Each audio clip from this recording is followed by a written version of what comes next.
برای عاقلانه ثمراناک استفاده بردن هر یک قطعه زمین کرم آبی و بلند برداشتن بازده آن، کشاورزان نویای فرخور در اساس توصیه عالمان و متخصصان ساحه در برابر دیگر تدبیرهای اگروتکنیکی برای اصول کشتگردان نیز توجه ظاهر نموده تا امروز میدان بیش از 200 گکتار بیضه سالهای پیشین را از شدگار خوشصفت برآورده امسال نیت دارند که در این زمین‌ها کشت پنبه‌دانه گذرانند. مورد ذکر است که سال روان در ناحیه باید موافق دورنما در میدان 9740 گکتار کشت پخته گذرانده شود. طور مسئولین ساحه ابراز داشتند امسال در اساس دستور سپارش پرزیدنت جمهوری تاجیکستان پیشوای ملت محترم امامعلی رحمان و نقشه چورابینی مقامات اجرا کننده دولتی اوید بروش ساحه پخته‌کاری و زیاد نمودن استحصال اشیاء خام صنعتی در ناحیه میدان کشت پنبه‌دانه نسبت به سالهای پیشین 40 گکتار زیاد کرده می شود. با این مقصد امروز در همه خواجگی‌های دهات شدگار زمین‌ها، تازه کردن زبر و زهکش‌ها، از نوسازی انشاءات آبرسانی و آمادگی به معرکه کشت و کار بهاری با مرام ادامه دارد. در دایره همکاری با کارخانه کارکرد پخته کارپوراسیون زیارتچی‌های ناحیه اصحاب دستنج خواجگی‌های تخمی پروری بیشتر کشاورزان با تخمی به شرایط محل مطابق تامین گردیدند.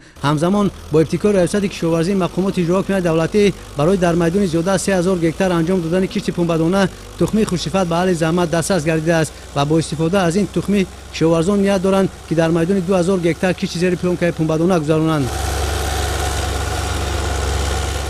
امروز در همه شکل‌های خواجگی‌داری ناحیه کشت کارتوشک ادامه داشته طبق دورنما باید در میدان 368 گکتار کشت نوی زراعت انجام داده شود که آن نسبت به سال گذشته 81 گکتار زیاد میباشد. برای رعایت تدبیرهای اگروتکنیکی در کشت کارتوشک با اشتراک کشاورزان در هر یک جماعت دهات مشورت آموزشی تشکیل کرده شد. در جماعت دهات وطن ناحیه اوید به طرز کشت و پرورش کارتوشک معلومات داده تاکید داشتند که در شرایط دهات از انتخاب تخمی خوشصفت و کشت سری وقتی اهل زحمت امکان دارند که حاصل دلخواه به دست آورده در تامین احتیاجات عائله با این نوعی محصولات و فراوانی بازار استعمالی مساعدت نمایند.